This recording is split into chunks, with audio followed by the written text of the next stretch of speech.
کیا ہے، جہنم کا عذاب کیا ہے، جہنم کے دردناک عذاب کے متعلق اللہ کے رسول غیب داں نبی صلی اللہ علیہ وآلہ وسلم فرماتے ہیں جب مجھے جہنم کا مشاہدہ کرایا گیا، پہلے میرے آقا علیہ الصلوۃ والتسلیم نے جہنم کے متعلق فرمایا کہ جہنم کی جو آگ ہے، جہنم کے جو دہکتے ہوئے شعلے ہیں، اللہ اکبر، یہ لکڑیوں سے نہیں جلے ہوئے ہیں، یہ پیٹرول اور پیٹرولیم سے نہیں ہے، بلکہ قرآن کہتا ہے اللہ اکبر وقودها الناس والحجارہ، بلکہ جو جہنم کا ایندھن ہے وہ انسان اور پتھر ہے۔ گویا کہ انسان اور پتھروں سے جہنم بھڑکائی جائے گی، جہنم کی آگ بھڑکائی جائے گی۔ اللہ اکبر، میرے آقا غیب داں نبی صلی اللہ علیہ وآلہ وسلم نے جہنم کے متعلق جو بات بیان فرمائی، آپ اس کا اندازہ کریں۔ اللہ اکبر، یہ جہنم کی آگ کیا ہے؟ تھوڑا سا پہلے اس پر تھوڑی سی گفتگو سن لے۔ جہنم کی آگ کیا ہے؟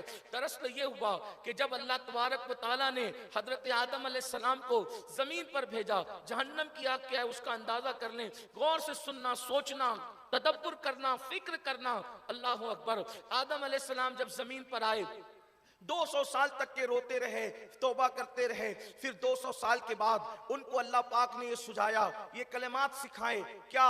ربنا ظلمنا انفسنا وان لم تغفر لنا وترحمنا لنکونن من الخاسرین۔ اے اللہ پاک، اور اس کے بعد پھر انہوں نے کہا مولا محمد عربی روحی فدا صلی اللہ علیہ وآلہ وسلم کا واسطہ میری مغفرت فرما دے، تو وسیلہ مصطفیٰ جان رحمت سے اللہ نے ان کو معاف کیا۔ تو وہ جو 200 سال کا عرصہ بیتا تھا، اس میں نہ کھانا تھا، نہ پینا تھا، نہ سونا تھا، ایک ہی دھن تھی، مولا راضی ہو جائے، مولا راضی ہو جائے، مولا راضی ہو جائے۔ لیکن جب اللہ پاک نے ان کی دعا سن لی، ان کی توبہ کو قبول فرما لیا، اب توبہ کے بعد پھر آپ کی طبیعت نے چاہا کہ کچھ کھایا جائے، کچھ پیا جائے، تو کھانے پینے کے لیے اللہ اکبر پھر جو ہے وہ آگ کی ضرورت بھی محسوس ہوئی، تو انسان کو آگ چاہیے تھی۔ اب آگ کیسے آئی؟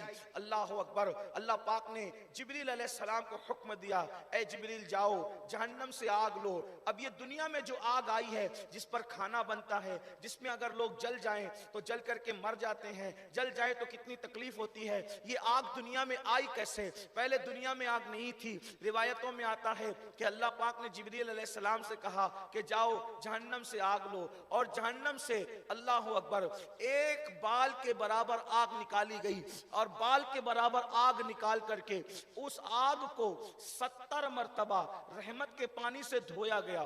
ایک بال کے برابر آگ جہنم کی نکالی گئی اور اس کو 70 مرتبہ رحمت کے پانی سے دھویا گیا، اور پھر لا کر کے اس کو دنیا کے پہاڑ پہ رکھا گیا۔ جیسے اس کو دنیا کے پہاڑ پہ رکھا گیا تو اللہ اکبر وہ پہاڑ اس کے بعد بھی جو ہے اس آگ سے جل کر خاکستر ہو گیا، اور پھر وہ آگ اٹھ کر کے واپس جہنم میں داخل ہو گئی۔ تو وہ آگ جو جہنم سے نکالی گئی تھی، 70 مرتبہ رحمت کے پانی سے دھوئی گئی تھی، اور پھر کسی پہاڑ پر رکھی گئی تھی، اور پھر وہ واپس چلی گئی تھی، یعنی بے عین ہی وہ آگ کی بات نہیں، بلکہ آگ جس پتھر پہ رکھی گئی تھی، پھر وہ وہاں سے تھوڑی دیر میں واپس لوٹ گئی۔ تو وہاں رکھے جانے کا اثر یہ ہے، وہاں رکھے جانے کی تاثیر یہ ہے۔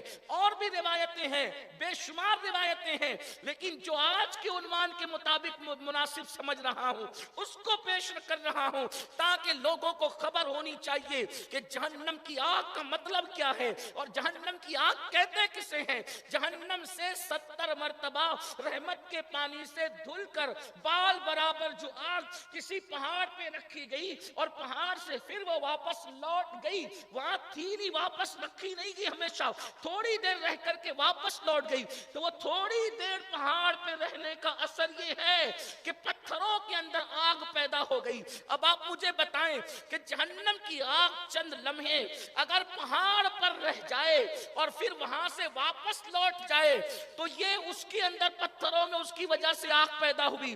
اب اس آگ کا اثر یہ ہے کہ اگر اس پر پانی گرم ہو تو وہ انسان کے جسم کو جلا دے، اگر اس کے اندر کوئی جل جائے تو وہ مر جائے، اس پہ پکی ہوئی چیز منہ میں ڈال لو تو منہ جل جائے۔ اللہ اکبر، وہ رکھ کر کے واپس لوٹی ہے۔